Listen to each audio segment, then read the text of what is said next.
নমস্কার বন্ধুরা, দেখুন এই পিতলের বাক্সটি বহুত পুরনো। তো এই পুরনো জিনিসগুলো আপনারা কিভাবে সহজেই নতুনের মতো করে নিতে পারবেন, খুব সহজেই, খুব কম খরচে, কম খাটনিতে ভিডিওটা সম্পূর্ণ দেখলে বুঝতে পারবেন। প্রথমে আমি যে জিনিসটা দেখাচ্ছি একটা দ্রবণ, এটা দুটো জিনিসের মিশ্রণে তৈরি করা। আগে পরিষ্কার করাটা দেখে নিন, তারপরে আমি দ্রবণ বানানোটা আপনাদের দেখিয়ে দিচ্ছি কীভাবে বানাবেন আর কী কী লাগবে। কীভাবে পরিষ্কার করছি ভিডিওটা সম্পূর্ণ দেখুন, আর কীভাবে পরিবর্তন আসছে লক্ষ্য করতে পারবেন। স্কিপ করলে বুঝতে পারবেন না। দ্রবণটা লাগানোর সঙ্গে সঙ্গে পরিবর্তন চলে আসছে দেখুন। এবং তারপরে কি ব্যবহার করব পরপর স্টেপ বাই স্টেপ আপনাদের আমি দেখিয়ে দিচ্ছি। তারপরে দ্রবণটা কীভাবে বানাবেন সেটা আমি দেখিয়ে দিচ্ছি।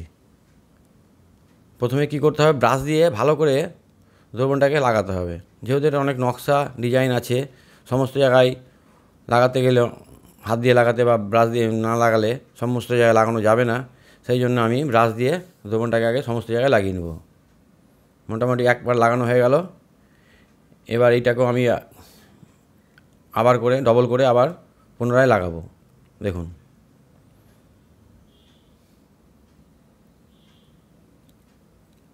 খুবই সোজা ব্যাপার। যত পুরনো আপনাদের কাছে জিনিস থাকুক সেগুলোকে আপনারা এইভাবে লাগিয়ে দিবেন।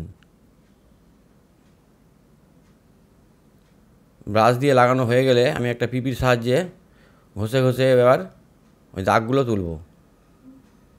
তাতে কিন্তু নতুন মতো হবে না, তারপর আরেকটা জিনিস দিতে হবে, সেটা আপনাদের দেখাচ্ছি, আপনারা দেখুন তাহলে বুঝতে পারবেন।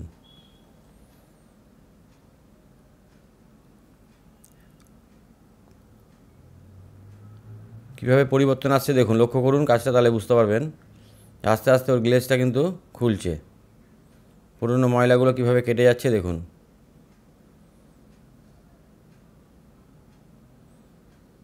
ভিতরে যে দাগগুলো আছে সব পরিষ্কার হয়ে উঠে যাবে। দ্রবণটা কিছুক্ষণ লাগিয়ে রেখে দিলে কাজটা আরও ভালো হবে। আমি সঙ্গে সঙ্গে করছি, তো স্পিড আপনাদের দেখাচ্ছি, কেননা অনেকটা ভিডিওটা লম্বা হয়ে যাবে। এই দেখুন কী হারে নোংরাগুলো কাটছে দেখুন।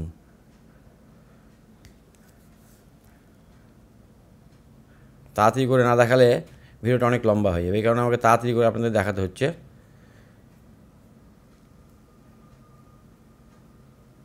এবার ক্যারি ব্যাগের সাহায্যে আমি ঘষছি। পিপি কিংবা ক্যারি ব্যাগ নিয়ে নেবেন, নিয়ে এবার ঘষতে হবে। ক্রস বাইট ব্যবহার না করাই ভালো, ক্রস বাইট ব্যবহার করলে দাগ হয়ে যেতে পারে জিনিসটাই।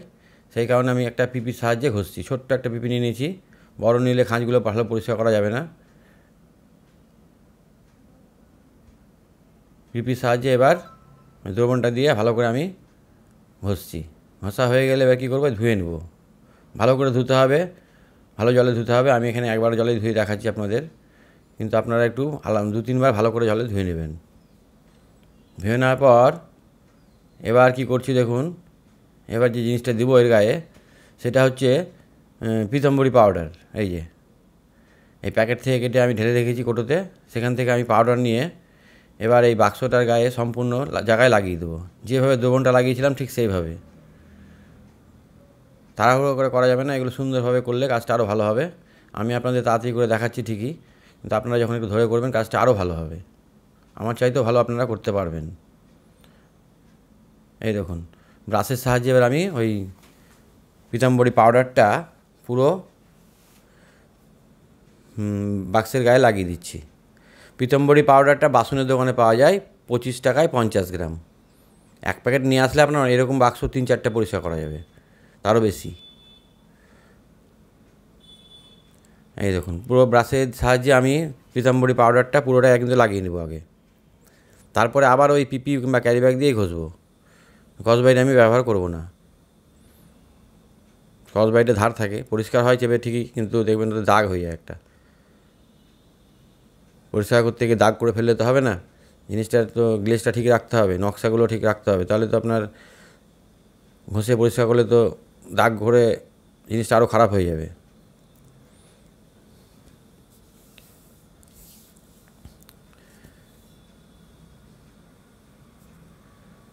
এবার পিপির সাহায্যে ঘষতে লাগবো। দেখুন, ব্রাশ দিয়ে লাগানো হয়ে গেল, এবার পিপি দিয়ে আমি ওইটাকে ঘষছি। পিপি মানে ক্যারি ব্যাগ যেটা বলে, ক্যারি ব্যাগ বা পিপি যাই নেবেন ওইগুলো দিয়ে ঘষবেন। একটু করে পিতাম্বরী নিতে হবে, একটু করে দিয়ে আর ঘষতে হবে, বারে বারে নিয়ে করতে হবে, কাজটা ভালো হবে। একবারে বেশি করে ঢেলে নিয়ে কাজটা করলে ভালো হবে না। একটু করে নিতে হবে আর ঘষতে হবে। দেখুন আস্তে আস্তে কীভাবে পরিবর্তন চলে আসছে, লক্ষ্য করুন কাজটা, বুঝতে পারবেন। তারপরে কি করতে হবে সেটা আপনাদের বলে দিচ্ছি। এইরকম যে আমি যে গ্লেজটা দেখাবো এইটা কিন্তু দীর্ঘদিন থাকবে যদি আমি যেভাবে বলছি সেভাবে যদি করেন।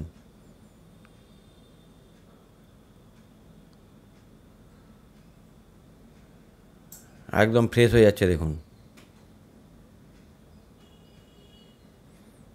এটা কিন্তু আমি পিপি দিয়ে ঘষছি, অন্য কিছু ভাববেন না, এটা একটা পিপি ক্যারি ব্যাগ ছিঁড়া।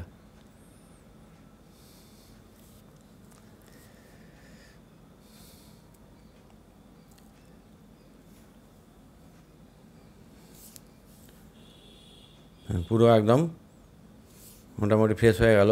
এরপরেও একটু কাজ বাকি আছে, সেটা আপনাদের দেখাচ্ছি। এরপরে কি করবেন, এরপরে ভালো করে জল দিয়ে ধুতে হবে। ভালো করে জল দিয়ে ধুয়ে নেওয়ার পর ঘষা প্রায় কমপ্লিট, আর না ঘষলে হবে, অনেক বেশি, ভিডিওটা অনেক লম্বা হয়ে যাচ্ছে। মোটামুটি আপনাদের দেখালাম, আরও ভালো করে করা যায় আরও ভালো করে ঘষলে। এবার আমাকে ফ্রেশ জলে একটু ধুতে হবে, একটা জলে বারবার ধুলে তো হবে না, আপনারা এই ভুলটা করবেন না। আপনারা কিন্তু ভালো জলে বারবার করে ধুয়ে নেবেন। এবার আমি দোকানের বাইরে নিয়ে গিয়ে এটাকে একবার অন্য জলে ধুয়ে নেব। ধুয়ে নেওয়ার পর এবার কী করতে হবে সেটাও আপনাদের বলে দিচ্ছি। এই জলে দুবার ধোয়া হয়েছে, এই জলে ধোয়া ঠিক হবে না, আপনারা এই ভুলটা করবেন না। আপনারা ভালো জলে 2-3 বার ধুয়ে নেবেন। ধোয়া হয়ে গেল, এবার এটাকে শুকনো সুতির কাপড়ে মুছতে হবে, চেপে চেপে মুছতে হবে শুকনো সুতির কাপড়ে। আপনাদের আমি তাড়াতাড়ি করে দেখাচ্ছি, কিন্তু আপনারা তা একটু সুস্থভাবে কাজটা করবেন, আরও ভালো হবে। শুকনো সুতির কাপড় নিয়ে ভালো করে মুছে নেবেন। মুছে নেওয়ার পর এটাকে 1 ঘন্টার মতো রোদ্রে রেখে দিন। এরপরে আপনাদের আমি দ্রবণটা বানানো দেখাচ্ছি, আর 1 ঘন্টা পর রোদে রাখার পর কী রঙ হলো সেটা আপনাদের দেখাচ্ছি। এবার দ্রবণটা বানানো দেখে নিন। দ্রবণটা বানাতে লাগবে 1 চামচ লবণ আর 1 চামচ সাইট্রিক অ্যাসিড, 1:1 অনুপাতে। সাইট্রিক অ্যাসিড মুদির দোকানে পাবেন, খুবই সামান্য দাম, রান্নার কাজে ব্যবহৃত হয়। এর সঙ্গে দিবেন 4 চামচ জল। দ্রবণটা বানিয়ে 5 মিনিট রেখে দেওয়ার পর কাজটা করবেন, তাহলে খুব ভালো হয়। আর 1 ঘন্টা পর রোদে রাখার পর কীরকম হলো আপনারা দেখুন। আর ভিডিওটা দেখার জন্য অসংখ্য অসংখ্য ধন্যবাদ। সকলে ভালো থাকবেন, সুস্থ থাকবেন। শেষ করলাম।